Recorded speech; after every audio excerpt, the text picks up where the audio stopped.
Casa Church, paz seja com vocês.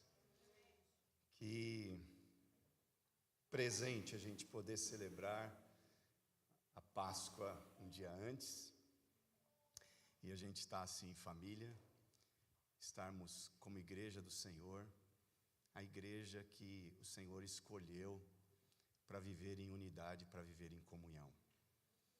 Essa semana, que é uma semana também conhecida no meio cristão como Semana Santa, porque é a semana do sacrifício de Jesus, a semana da entrega, principalmente de quem veio do romanismo, da Igreja Católica, que guarda muito esses ritos, né? Faz a Quaresma, os 40 dias antes da Páscoa, começa a fazer lá uma espécie de um jejum, uma espécie de uma preparação para a Páscoa. E nessa Semana Santa eu estava já na segunda-feira falando com Deus, e eu propus no coração passar a semana em jejum, buscando a Jesus, para ter mais do Senhor, para ter mais revelação, para ter mais visitação do Espírito, para ter mais força, firmeza de fé. Jesus disse para os discípulos que existem desafios na vida que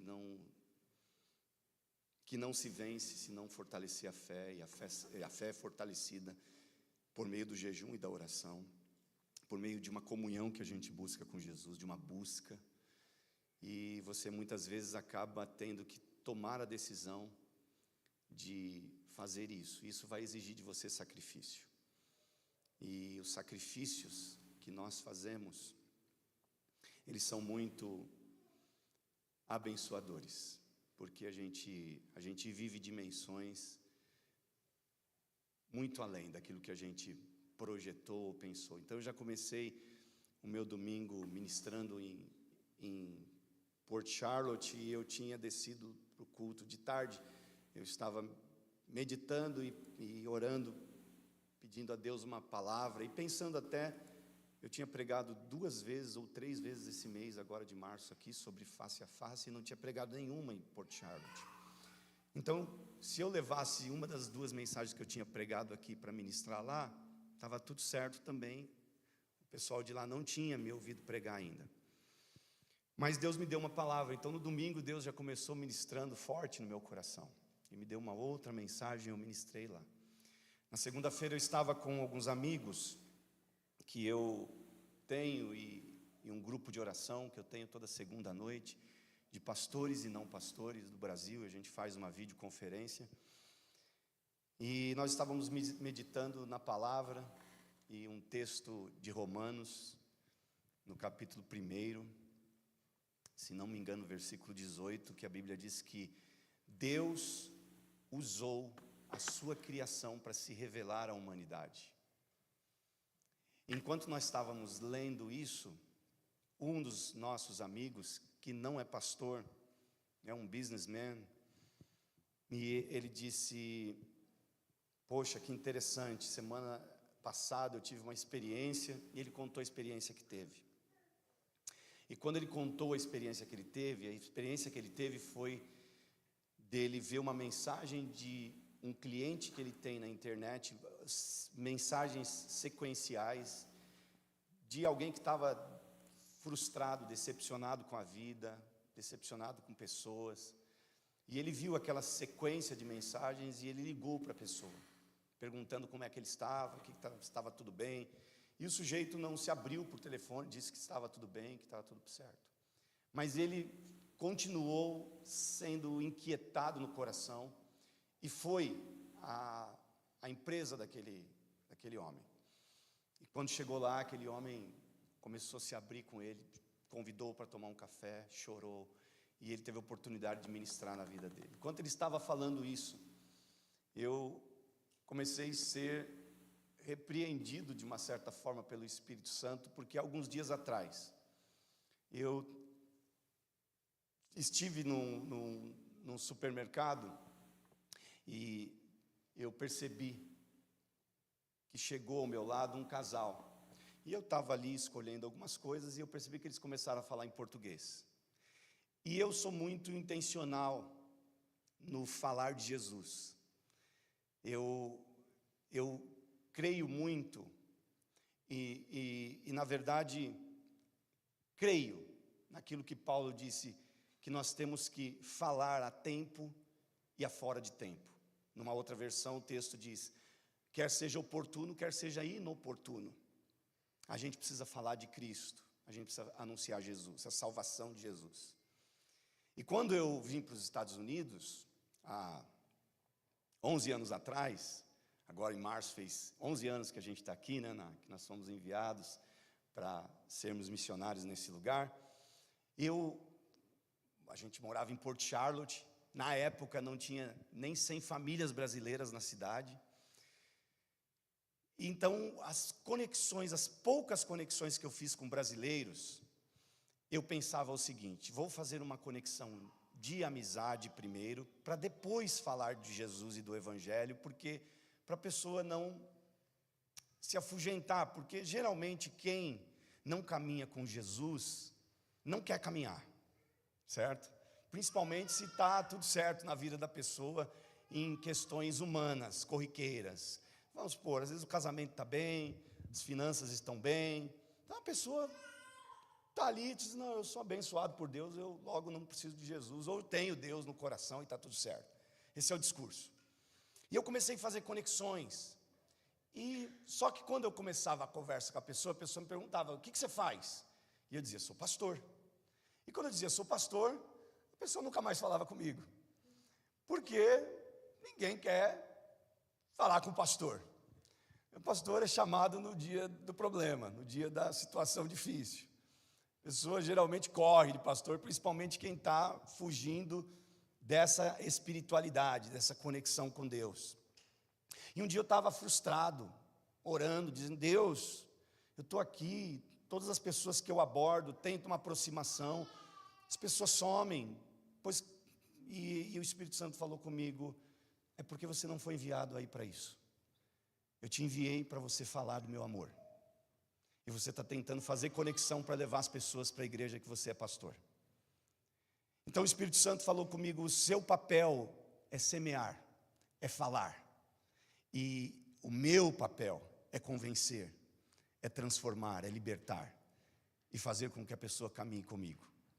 Então, a partir de então, eu nunca mais perdi a oportunidade. 2, 3 conversas com alguém na rua, eu já falo de Jesus. Essa pessoa pode nunca mais me ver, essa pessoa pode me odiar, não importa, eu não quero nem saber. Eu estou cumprindo uma missão. Eu vim para falar de Jesus. Mas nesse dia, quando eu olho para o lado e vejo aquele casal, veio 2 sentimentos. O primeiro foi de desejo de falar. Mas o segundo foi de, acho que não vai dar em nada isso. Porque nesse mesmo mercado onde eu estava, já uns 3 anos atrás, eu encontrei um casal no mesmo perfil. A única diferença desse casal agora é que eles estavam melhor vestidos, porque o rapaz estava com a camiseta do Palmeiras. Estava super bem vestido, né? Então eu abordei já felizão, cara, você é palmeirense, sou também, pô, de onde é? Você é de São Paulo? E começamos a falar, ele era de São Paulo e tal. E falei de Jesus, mas aquela pessoa continuou amigo, depois voltou para o Brasil, aí esses tempos estava por aqui de novo, vez ou outra ele fala comigo, mas eu disse, você vê, Deus não fez a obra. Estou julgando eu, né, que Deus não fez a obra. A semente está lá. Mas eu desanimei porque eu pensei naquele casal. Falei, quer saber, eu vou cuidar da minha vida. Virei, passei pelo casal, fui embora. E aí quando eu estava conversando com esse amigo e ele contando a experiência dele, Deus falou comigo. E disse, aquele casal lá, era mais uma vez uma missão que você deixou de cumprir. E eu disse, Senhor, me perdoa. E eu compartilho isso com você, porque eu tenho certeza que essa missão não é só minha. Essa missão é nossa como igreja. Então, quando você trabalha com alguém, quando você faz uma conexão com alguém, quando você conhece alguém, novo, um brasileiro, e não precisa ser só brasileiro, não. Seja um americano, seja um hispano, seja o que for. Você precisa entender que você tem sementes preciosas no coração. E que talvez o que essas pessoas mais precisam é dessa semente que Deus colocou na tua mão, que Deus confiou à tua mão. E tudo que você precisa fazer é semear, sem expectativa. Se a pessoa não vier para a igreja que você serve, não tem problema, ela precisa só conhecer Jesus. E é claro que se ela vier, melhor ainda, você ganhou alguém para Jesus, que já tinha uma conexão com você, que já tinha uma amizade, e fica mais gostoso ainda. Então, seja intencional, porque nesses tempos, nós estamos vivendo os últimos tempos. Nós estamos diante de guerras sendo assistidas por TV, por internet, pelo celular. A gente está vivendo tempos muito complexos. E é a oportunidade que Deus está nos dando todos os dias, nos chamando para a gente falar do amor, semear a sua palavra. Então, semeie. Semeie com quem você faz conexão, com quem é seu amigo, com quem é seu parente, com quem, estando aqui, estando no Brasil, semeie. Eu e a Ana temos ministrado como esses colegas, esses amigos que eu tenho, a gente ministra na vida deles, eles estão lá no Brasil, eles têm pastores, alguns inclusive são pastores no grupo, mas eu estou semeando na vida deles. Nasceu essa conexão, que já tinha acontecido no Brasil por um tempo, nasceu de novo, quando meu irmão contraiu câncer, eles propuseram, e hoje eles estão crescendo mais no Senhor, e a fé deles está crescendo. Eu fiz esse jejum essa semana, um desses meus amigos nunca tinha feito uma jornada de jejum, mais de um dia, veio comigo, porque por inspiração. Então de repente você está ministrando na vida de alguém lá no Brasil também, e Deus te usando, para você ministrar na vida de um familiar, na vida de um parente, na vida de um amigo. Então entenda que você é essa sementeira de Deus que está espalhando sementes pela terra. Seja intencional, use as suas redes sociais. Hoje eu mandei uma mensagem para a igreja, disse assim: pega essa arte desse culto de Páscoa, coloca na sua rede social, coloca no seu status, coloca no seu stories, publica isso, as pessoas vão ver, e as pessoas vão, de repente, que não estavam nem pensando na igreja, olha e fala assim: caramba, eu vou lá, desse fulano aqui, se a igreja desse fulano aqui, eu quero ir, porque esse fulano aqui é especial. Então faça, existem diversas formas da gente falar, comunicar o Evangelho, comunicar Jesus. Toda semana sai um vídeo lá no Instagram da igreja, um corte de uma pregação, sobe aquilo no teu status, para que as pessoas vejam o que você está ouvindo e sobre que fundamento você está construindo a tua fé. Faça isso, e eu tenho certeza que você vai fazer parte do que Deus intentou fazer nesses últimos tempos por meio da igreja, porque nós somos a igreja do Senhor. Essa igreja que nasceu quando Jesus morre e ressuscita, nunca mais parou. Ela continua a despeito de perseguições, a despeito de problemas sociais, a despeito de problemas de governo, a despeito de todas as questões que já houveram contra ela. Essa igreja passou por perseguições, essa igreja passou por tudo, passou por engano, passou por problemas dentro de si. Quando ela não quis enxergar os problemas que ela tinha, Deus fez que saísse uma igreja de dentro da outra, e a igreja do Senhor continuou viva. E nós somos essa igreja, que nós somos essa parte da igreja neste lugar. Então só semeie, não se importe, não fique pensando quem é que vem é quem Deus vai trazer. Então essa é a boa parte, é que Deus é quem vai trazer. E inclusive nessa semana, na própria segunda-feira, antes de dormir, eu falei: Senhor, fala comigo. Há mais ou menos por essa época desse ano, do ano passado, na época desse mês agora, março para abril, Deus me deu uma revelação. E foi tão poderosa, foi tão marcante, foi tão face a face, que eu disse para Deus naquela segunda-feira à noite: Deus, me dá mais uma dessas revelações, me dá um sonho essa noite. E eu acordei de manhã, não tinha sonhado nada. Mas eu estava no caminho para um estimate que eu ia fazer, e o telefone toca, e era um irmão. E Deus tinha dado a revelação para ele. E aí ele começou a me falar, e ele ligou para mim para uma outra coisa, mas de repente o Espírito Santo fez queimar o coração dele, e ele começou a falar: pastor, tem uma coisa que Deus me mostrou esses dias, e ele começou a falar, Deus começou a usar ele para falar comigo. E eu falei: como é bom a gente servir a Jesus, como é bom a gente buscar Jesus, porque se Deus não dá para você, dá para o Joe, dá para a pastora, dá para, sabe, e dá, e Deus fala, e Deus revela, e Deus se manifesta, e é poderoso isso. E eu tenho certeza que o Senhor também vai falar com a gente hoje à noite. Quantos querem ouvir a voz de Deus? Vamos abrir a palavra no Evangelho de Jesus segundo João, capítulo 10, versos 6 ao 18, nós vamos ler esse compêndio de versos para entender o que Deus quer falar com a gente hoje.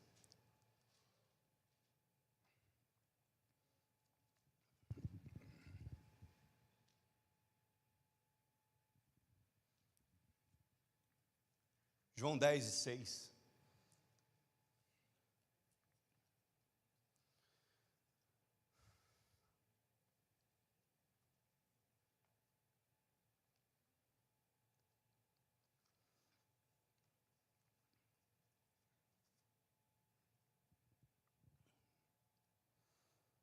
Jesus usou essa comparação, mas eles não compreenderam o que ele lhes estava falando. Então, Jesus afirmou de novo: digo a verdade, eu sou a porta das ovelhas. Todos os que vieram antes de mim eram ladrões e assaltantes, mas as ovelhas não os ouviram. Eu sou a porta. Quem entra por mim será salvo. Entrará e sairá e encontrará pastagem. O ladrão vem apenas para roubar, matar e destruir. Eu vim para que tenham vida e a tenham plenamente. Eu sou o bom pastor dá a sua vida pelas ovelhas. O assalariado, ou o mercenário, não é pastor a quem as ovelhas pertencem. Assim, quando vê que o lobo vem, ele foge, ou abandona as ovelhas e foge. Então o lobo ataca o rebanho e o dispersa. Ele foge porque é assalariado e não se importa com as ovelhas. Eu sou o bom pastor. Conheço as minhas ovelhas e elas me conhecem. Assim como o Pai me conhece e eu conheço o Pai. Eu dou a minha vida pelas ovelhas. Tenho outras ovelhas que não são deste aprisco. É necessário que eu as conduza também. Elas ouvirão a minha voz e haverá um só rebanho e um só pastor. Por isso é que meu Pai me ama, porque eu dou a minha vida para retomá-la. Ninguém a tira de mim, mas eu a dou por minha espontânea vontade. Tenho autoridade para dá-la e para retomá-la. Esta ordem recebi de meu Pai. Amém. Eu não sei se vocês conhecem um pouco de psicologia. Tem um adágio popular que de médico e louco todo mundo tem um pouco, né? Então, a gente tem um pouquinho de psicólogo, a gente tem um pouquinho de médico, ou seja, o médico da alma, o médico da mente, o médico do corpo. E eu sou muito curioso e gosto, depois do direito, a matéria que me encantava muito, quando eu estava para fazer faculdade, era a psicologia. Porque eu sempre primeiro, sempre gostei de gente. Segundo, sempre fui muito fã de comportamento. Sempre prestei atenção nos diferentes tipos de comportamentos, diferentes tipos de pessoas, de temperamentos. E quando comecei a me dar por gente, estudar e ouvir sobre isso era uma matéria que me fascinava. E existe na psicologia, inclusive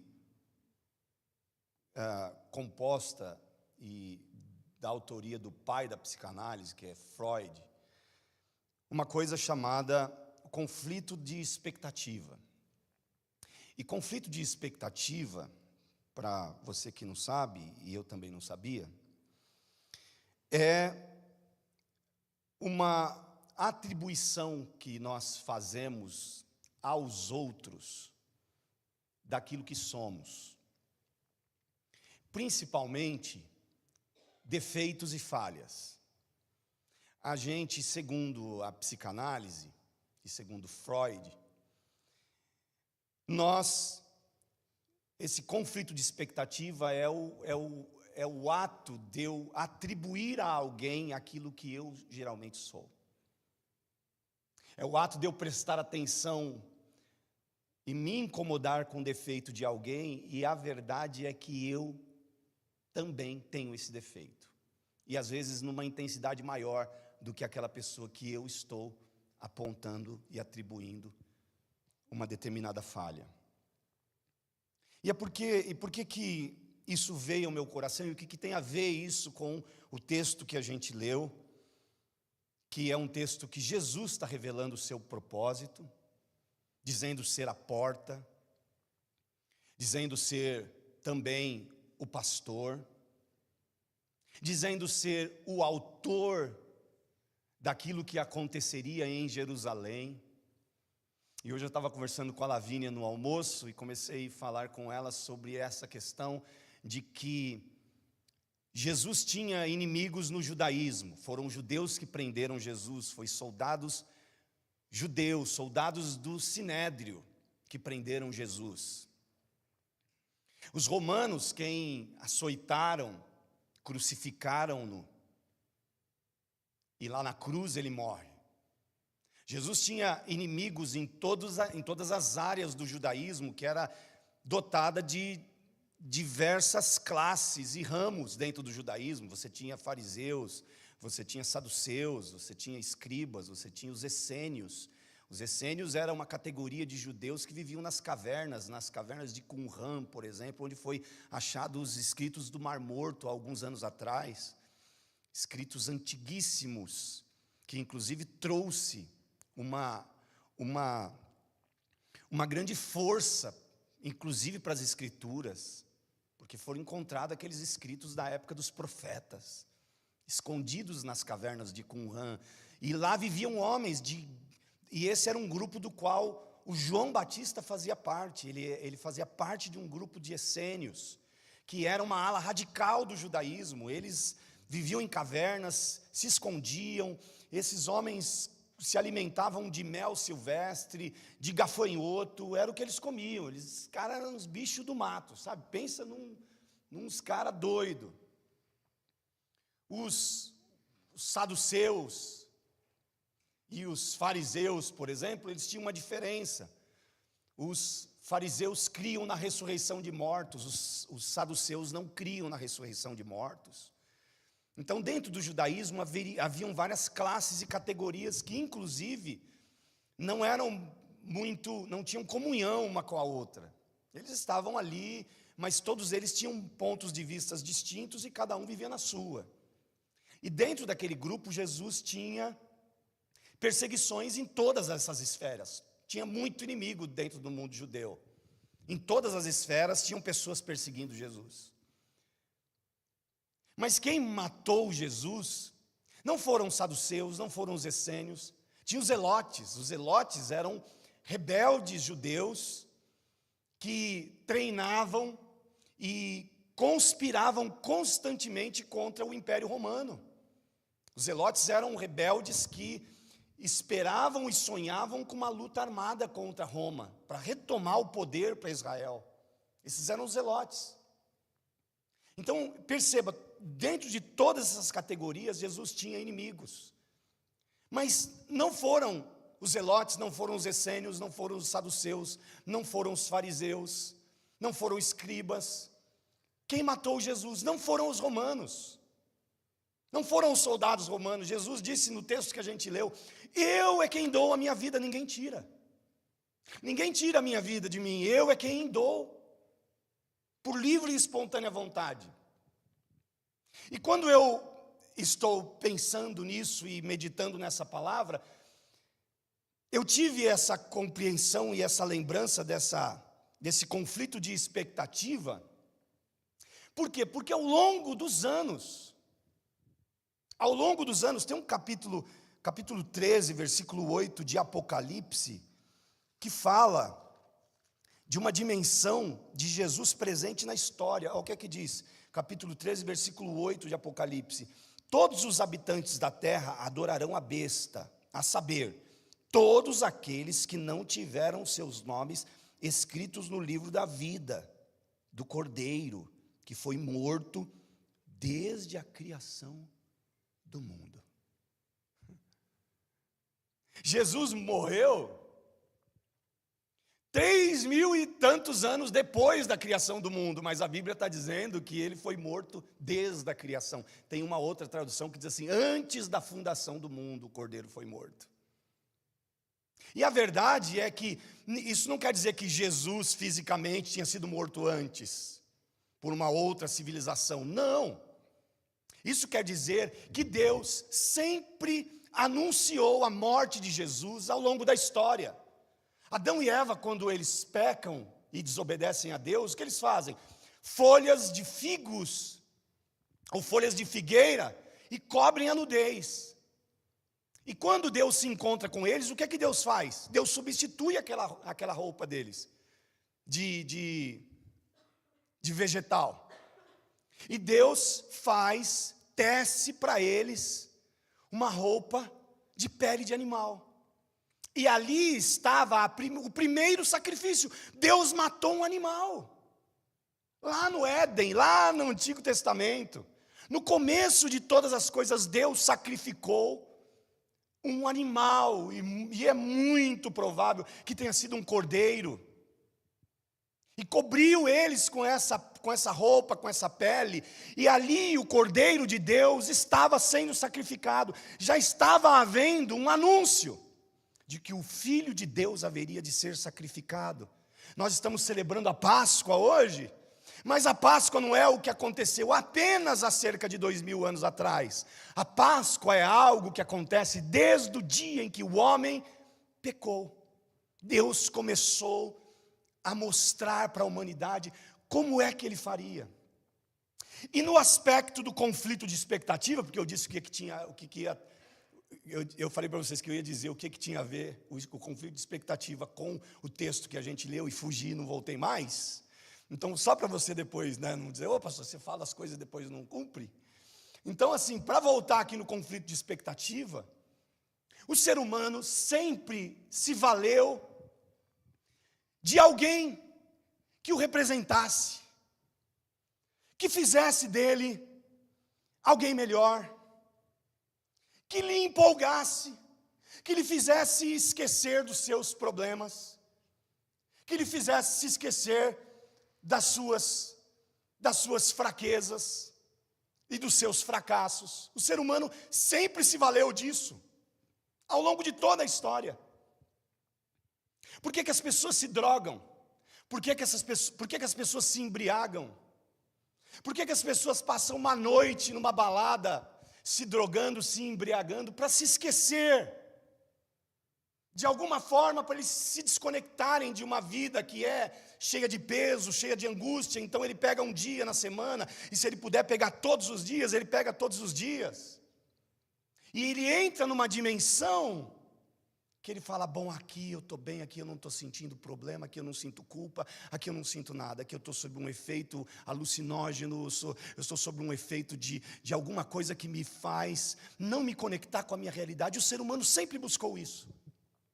E aí, quando a gente vai na história, a gente vê o ser humano vivendo, e ao longo dos anos, se levantando reinos e impérios com imperadores, impérios ao longo da história: o Império Egípcio, o Império Babilônico, o Império Macedônio. E o Império Macedônio, que foi um dos impérios brilhantes com Alexandre o Grande, que dominou boa parte do mundo antigo na sua época. E era um império derrubando o outro ao longo da história. Por fim, o Império Romano, que foi um dos maiores impérios e dos que mais perduraram na história, que fizeram e deram atenção e levantaram homens extremamente brilhantes, poderosos, fortes. E as pessoas gostam disso. Nós gostamos, a humanidade gosta disso. Porque enquanto está lá, a gente está vibrando por alguma coisa que está dando certo, a gente, na maioria das vezes, nos esquecemos dos nossos fracassos. E ao longo da história vão império após império, e tantos reinos que vão ser também pujantes e interessantes. Você tem filósofos que se levantaram no passado, na base do pensamento. Você tem Sócrates, Platão, Aristóteles, que vieram antes de Jesus, inclusive, numa proposta de, por meio do pensamento, fazer com que as pessoas se encantassem e pudessem colocar ali as suas expectativas, a sua fé. Nós tivemos também as divindades que surgiram, a mitologia grega que surgiu mais de 1000 anos antes de Cristo, com deuses que representam força, deuses que representam poder, deuses que representam conquista, fertilidade. O budismo, o Buda, que viveu 500 anos antes de Cristo e que se tornou também uma fonte para a busca das pessoas. E são diversos. A gente pode ver a humanidade correndo atrás disso. São os impérios, são a filosofia, são as divindades. E o povo hebreu vai viver algo diferente. Vai viver algo exclusivo de Deus. Deus vai chamar o Abraão, que a gente conhece, vai fazer uma promessa.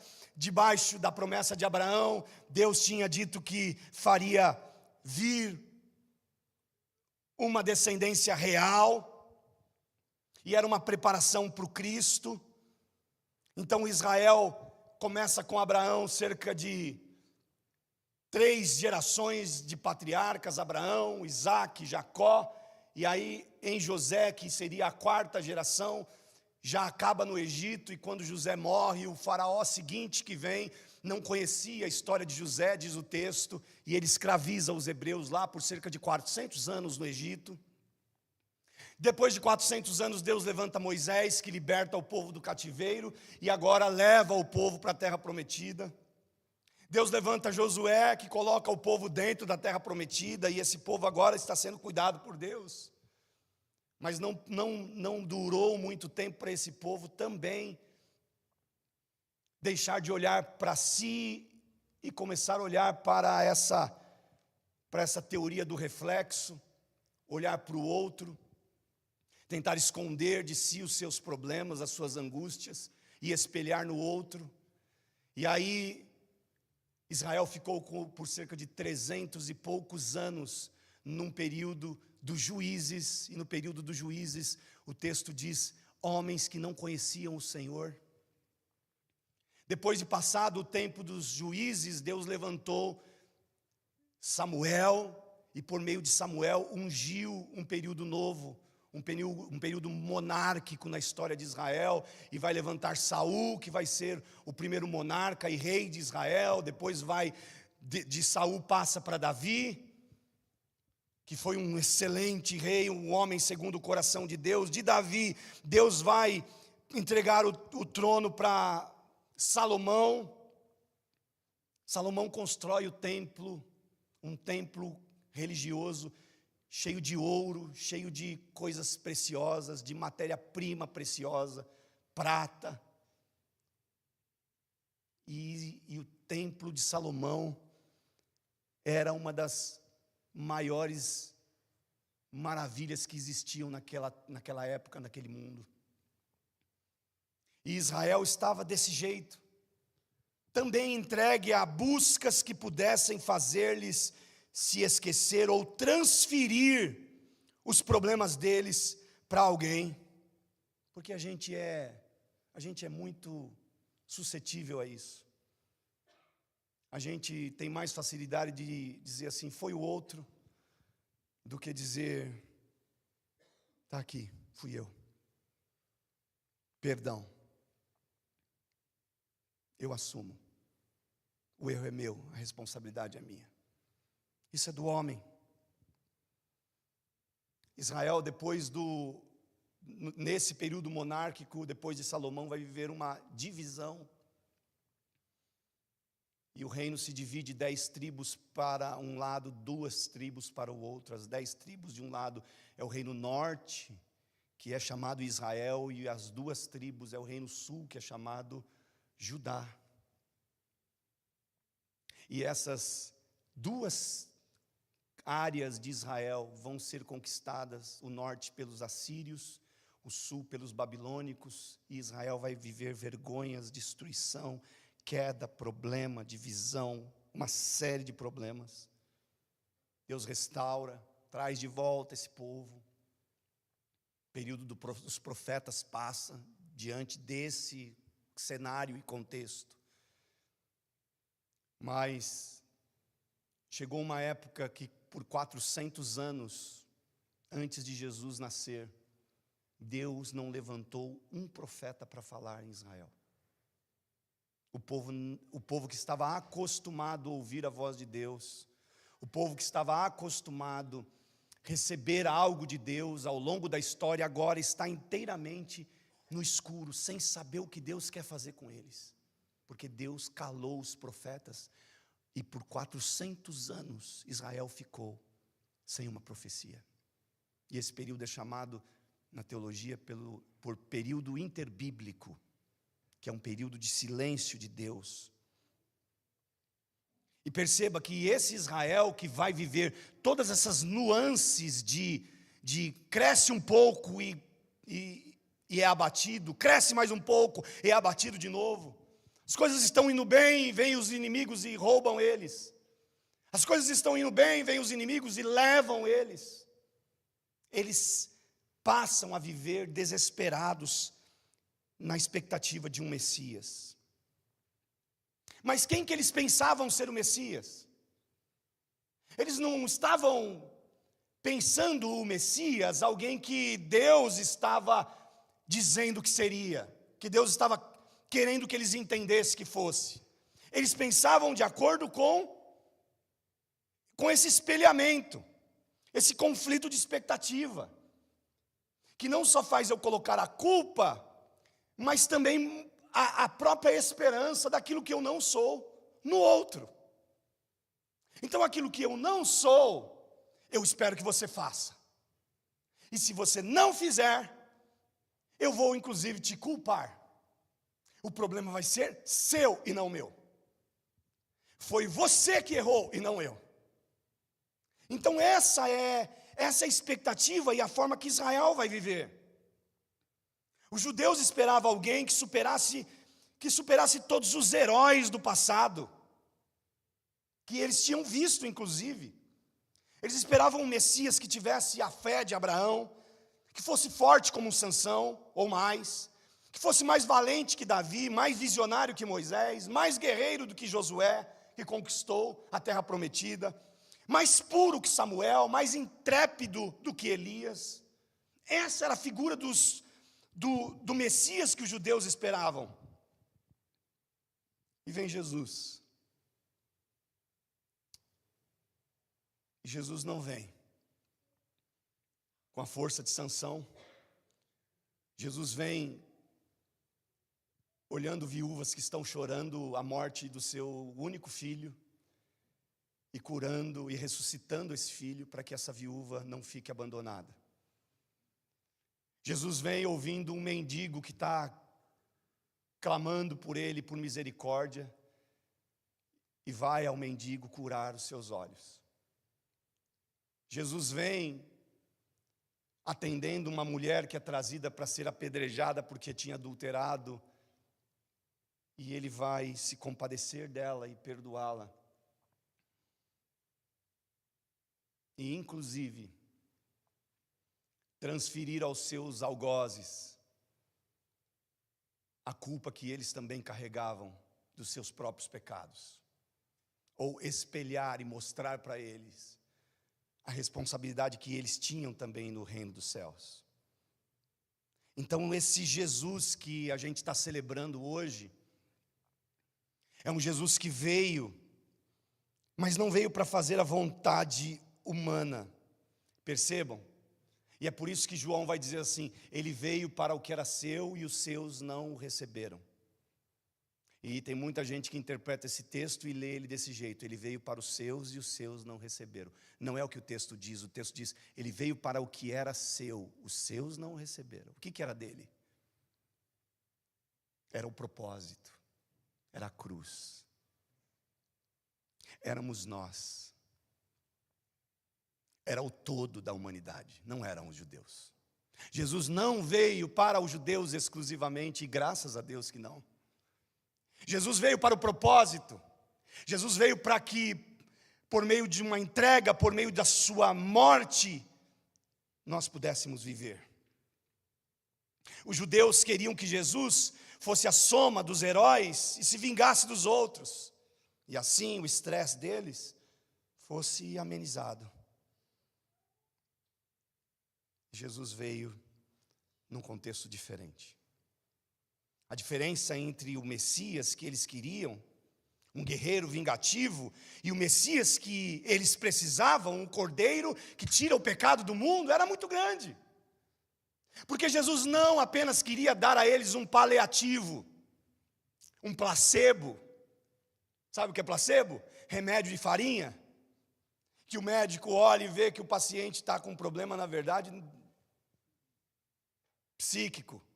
Ele não tem o problema que ele acha que tem, e o médico vai lá e receita um remédio de farinha para ele, que não dá efeito nenhum, não faz nem bem nem mal, é só para ele aliviar a tensão que ele está. Jesus não veio para isso. Jesus veio para arrancar de uma vez por toda o problema, para fazer a gente de uma vez por toda viver na dimensão que Deus queria que nós vivêssemos. E esse conceito de projeção, de nós refletirmos aos outros, faz a gente pensar exatamente isso. A gente conhece a Jesus e ama a Ele pelo que Ele é, ou pelo que a gente projeta que Ele deve fazer por nós. A minha relação com Cristo é por aquilo que Ele fez, aquilo que Ele já fez comigo, que é o mais importante, ou por aquilo que Ele vai fazer segunda-feira. Numa consulta que eu tenho, num atendimento, num cliente novo, qual que é a minha expectativa por Jesus? E eu falo, porque Jesus também é aquele que abre portas, é aquele que abençoa, é aquele que dirige, que Ele muda tudo, mas a minha maior sede, o meu maior desejo por Cristo é por aquilo que Ele já fez. Ele me tirou desse lugar de espelhamento, desse conceito de projeção, à luz da psicologia, e Ele já me deu agora olhos para que eu mesmo veja o que é que precisa ser mudado e transformado na minha vida.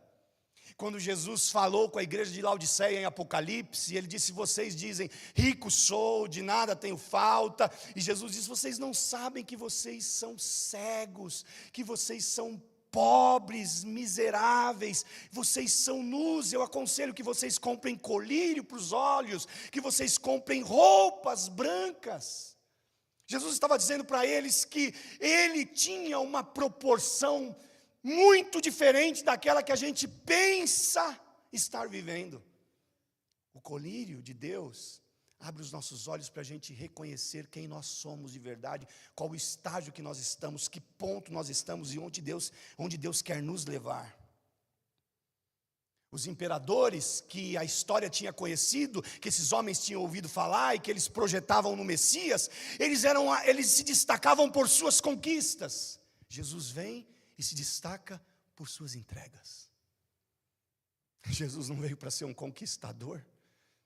Jesus veio e frustrou o pensamento desses caras, porque eles pensavam, o Messias vai vir e vai conquistar, e a gente vai aplaudir, vai sentar na primeira fila e vai dizer assim, como é bom ser judeu, como é bom esperar num Deus que nos mandou um Messias. Eu sei, porque a gente é assim, principalmente nós brasileiros. A gente já está morrendo de raiva do Brasil, mas se o Brasil passar na fase classificatória, ganhar as oitavas, a gente já mete a camisa e a gente é capaz de comprar um ingresso de $2.000 e ir ainda num jogo. É ou não é? Porque a gente está com a expectativa, de repente vira, vem uma injeção de ânimo, fala, agora vai, agora não tem para ninguém, agora o Brasil chegou, com ou sem Neymar, a Copa é nossa, porque é a nossa expectativa. Vencer, vencer, vencer, a qualquer custo vencer, e Jesus vem numa proposta diferente. Os imperadores vieram para conquistar, Jesus vem para entregar. Veja como é diferente. E a gente faz parte de um mundo, numa cultura como essa, conquiste, conquiste, conquiste, conquiste, conquiste, conquiste, conquiste, e o Senhor vem dizer assim, olha, se você conquistar, já sabe para que é, né? Você quer conquistar? Conquiste, mas já sabe para que é. É para glorificar o meu nome cada vez mais.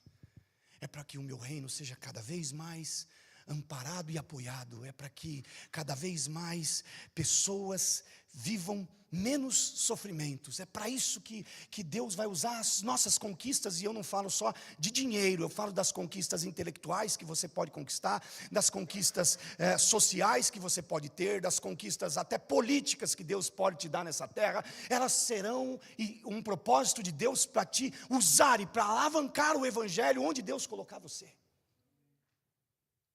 E aí é que a diferença de Cristo. A diferença de Cristo é que os anseios da humanidade eram por essa, e o propósito de Jesus é outro. E o texto que a gente leu, eu não voltei mais para ele,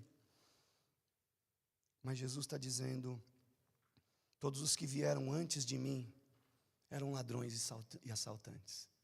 E quando eu ouço isso, eu olho para o budismo, eu olho para Platão, Aristóteles, eu olho para os filósofos que vieram antes de Jesus, eu olho para Zeus, que era o símbolo da força grega e da filosofia grega, eu olho para todos os imperadores, os faraós que o Egito teve, para o Alexandre o Grande, e eu vejo Jesus denunciando eles, dizendo eles eram mercenários, porque quando o lobo vinha, eles fugiam também. Porque a relação deles com as ovelhas era apenas de uma satisfação, era apenas para que pudesse completar o ego deles, sabe por quê? Porque eles estavam revestidos da humanidade que é pecaminosa, mas a minha relação é distinta, porque na minha relação com o homem, se o lobo vier, eu corro e protejo as minhas ovelhas. A proposta de Jesus é contra os lobos dessa vida, ele se coloca na frente de você e não te deixa. Os anseios da humanidade, eu classifiquei 3 e vou terminar. É que nós, de alguma forma, queríamos vingança, ainda que momentânea, para nos sentirmos melhor. E Jesus vem para nos redimir de nós mesmos. E para sempre sermos livres. É por isso que ele disse, eu sou a porta, quem entrar por mim, salvar-se-á. E ele não para aí. Ele diz assim, e sairá, e achará pastagens. Então Jesus não é um quarto que ele entra, te tranca e você está ali trancado. Ele diz, não, eu sou uma porta, que depois que você entra, você é salvo. E depois você sai. E aí, você sai para pastagens verdejantes. Olha aqui. Verso 9, eu sou a porta, quem entra por mim será salvo. Entrará e sairá, e encontrará pastagem. Sabe o que é essa pastagem? É o sentido de vida, é a comunhão com Deus, é o alimento de Deus, é o cuidado de Deus, é a presença de Deus, é a garantia de Deus. Essa é a porta. Esse Cristo que veio e que morreu, agora nos deu essa capacidade de viver isso. Jesus vem para nos redimir de nós mesmos e para sempre sermos livres. Jesus não veio para a gente se sentir melhor uma semana e falar: oh, meu time ganhou, agora a gente é pentacampeão. E aí na outra semana a gente fala: e agora? Vou viver do quê? Ou agora quem está no governo é a minha corrente preferida. Mas e daqui 4 anos? O que eu faço? Quando tiver a corrente que eu não gosto, que eu não concordo, o que eu faço? E a gente vai vivendo essas dimensões que a gente não vê sentido, que a gente não vê. Mas Jesus veio justamente para isso. Jesus não veio para que a gente tenha vingança momentânea apenas, para a gente se sentir melhor. Ele veio para nos redimir de nós mesmos. Por isso que Romanos capítulo 3, versículo 23, diz: todos pecaram e estão destituídos da glória de Deus. Sabe por que Jesus veio? Veio para redimir o lugar em Deus para nós.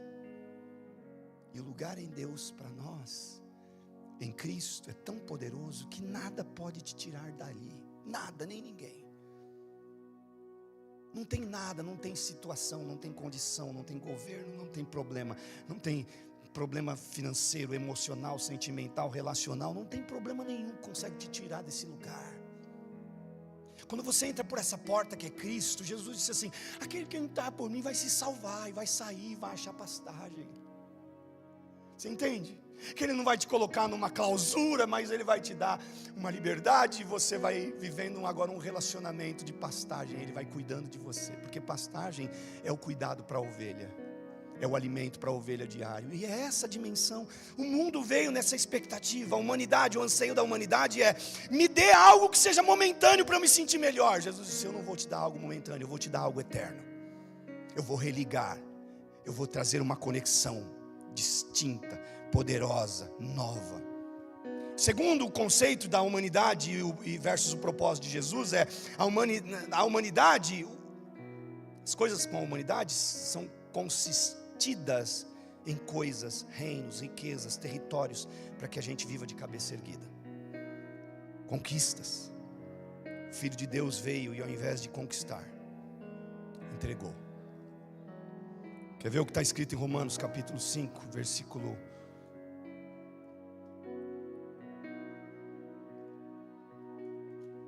Romanos 5 e 8. Mas Deus demonstra seu amor por nós.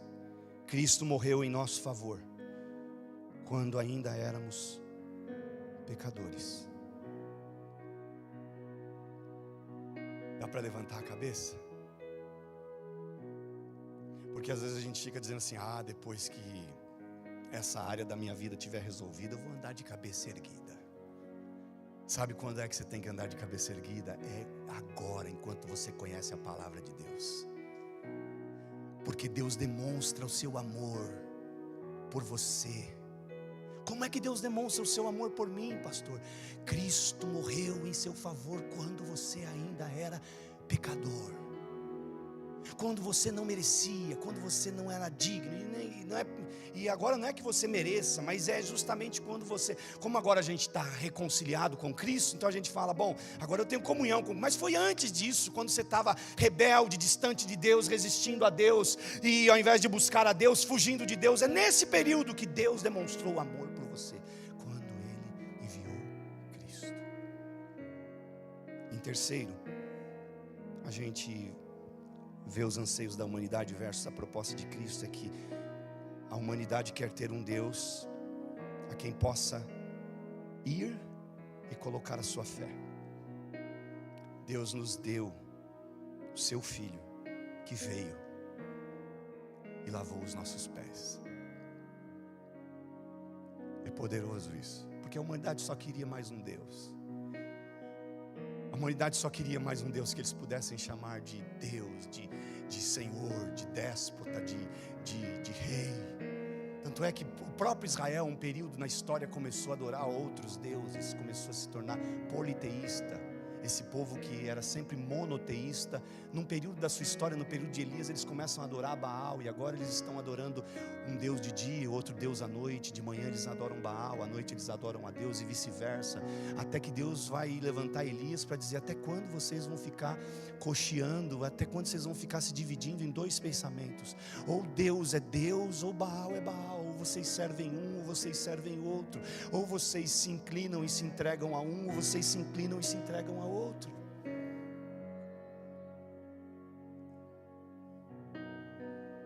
E esse povo estava disposto a isso. Eles iam onde fosse. Você não precisa fazer mirabolâncias e loucuras. Você não precisa sair daqui e pagar promessa na Espanha.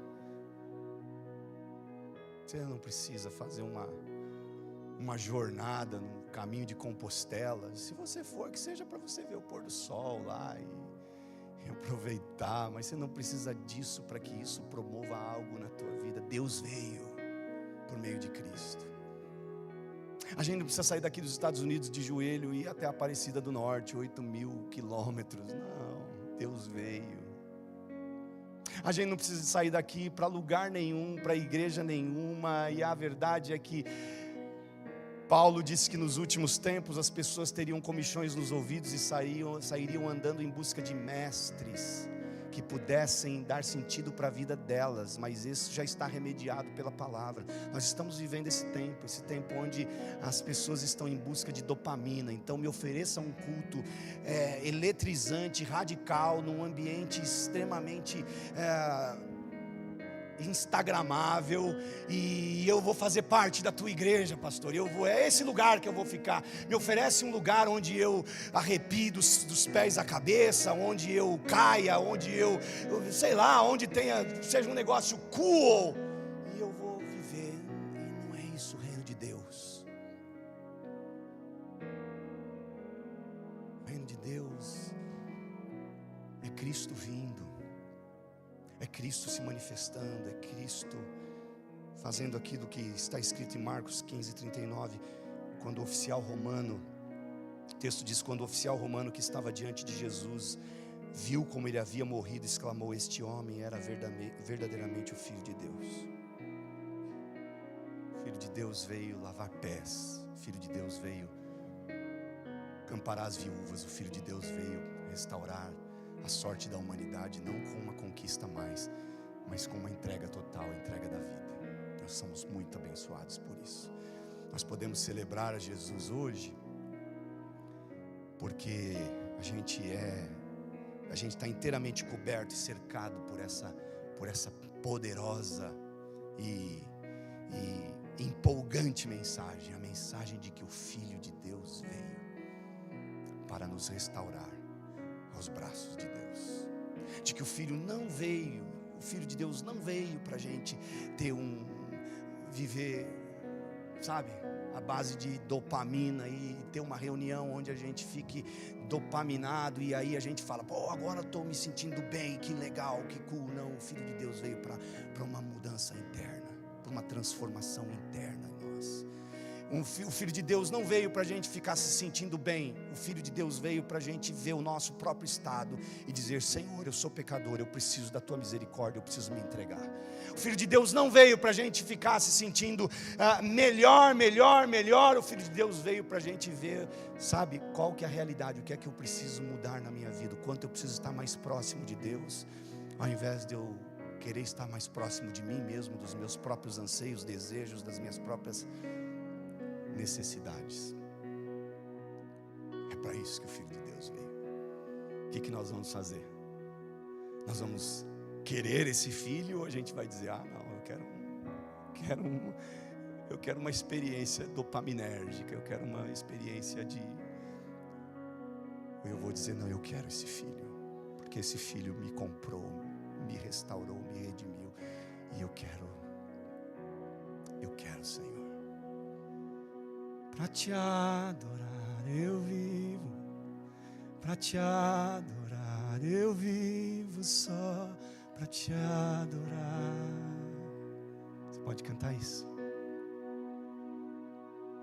Para te adorar eu vivo, para te adorar eu vivo, só para te adorar. Para te adorar eu vivo, para te adorar eu vivo, só para te adorar.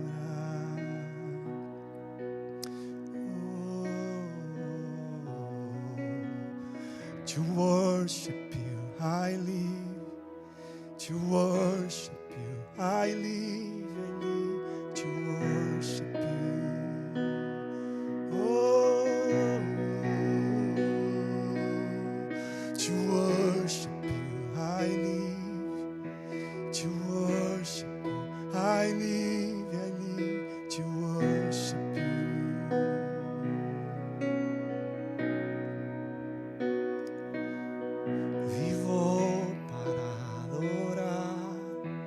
Vivo para adorar-te a ti. Diga isso, feche os seus olhos, diga.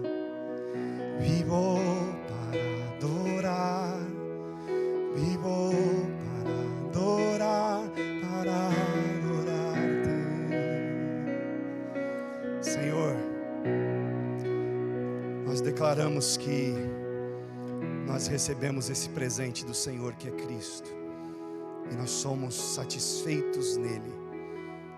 Nos rendemos uma vez mais, Senhor, e nos comprometemos diante da palavra que nós temos meditado, a que a gente não saia mais tentando reproduzir no outro as nossas frustrações, as nossas inconstâncias, os nossos defeitos, os nossos problemas, as nossas mazelas, deficiências, mas nós queremos correr para Ti, sabendo que o Senhor é tudo que Deus nos deu, e sabendo que o Senhor é a maior das riquezas que nós poderíamos ter. É a maior, Tu és a maior, não tem ninguém maior, Jesus. Não tem ninguém maior do que o Senhor. Não tem nada que possa ser comparado a Ti, Senhor. E nós queremos viver todos os dias da nossa vida na dependência do Senhor, no amor e no temor do Senhor. Conserva-nos assim, em nome de Jesus.